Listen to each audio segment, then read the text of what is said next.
রাম, জয় গোবিন্দ। দয়াল গুরুর চরণ কমলে রইল শতকোটি প্রণাম। প্রণাম রইল প্রিয় ভক্তবৃন্দের প্রতি।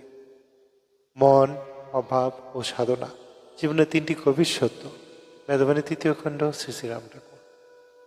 গুরুব্রাদা, গুরুভগ্নী এবং সবার প্রতি রইল অসংখ্য ধন্যবাদ আমাদের এই চ্যানেলে আসার জন্য। সবার প্রতি বিশেষ অনুরোধ রইল আমাদের চ্যানেলটি লাইক, শেয়ার ও সাবস্ক্রাইব করার জন্য। সবাইকে আবারও প্রণাম জানিয়ে মূল কথা শুরু করছি এবং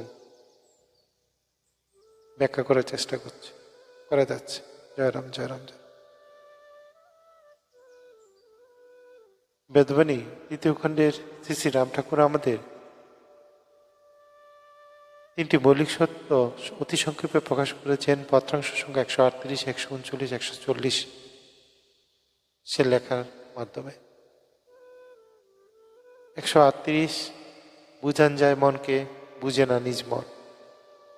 139 মানুষের প্রকৃত অভাব অতি কম, কল্পিত অভাবই সর্বনাশের মন। 140 লাগিয়া থাকিলে মাগিয়া খায় না, লোকের কথাই বলে। অর্শ লাঘর ভাই, এরা বনত বান যায়, এ তো সাধুবাক্য। অতএব একরকম ভাবে শ্বাসকার্য করিতে বলিবে না।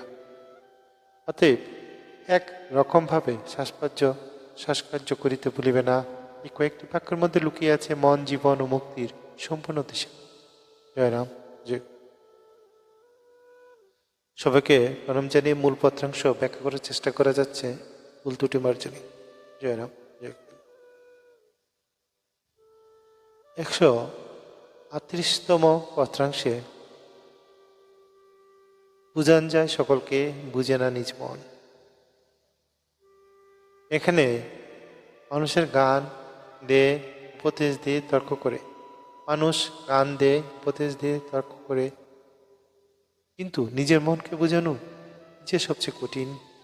মন বড়ই চঞ্চল, অভ্যাসবশত ভোগে যায়।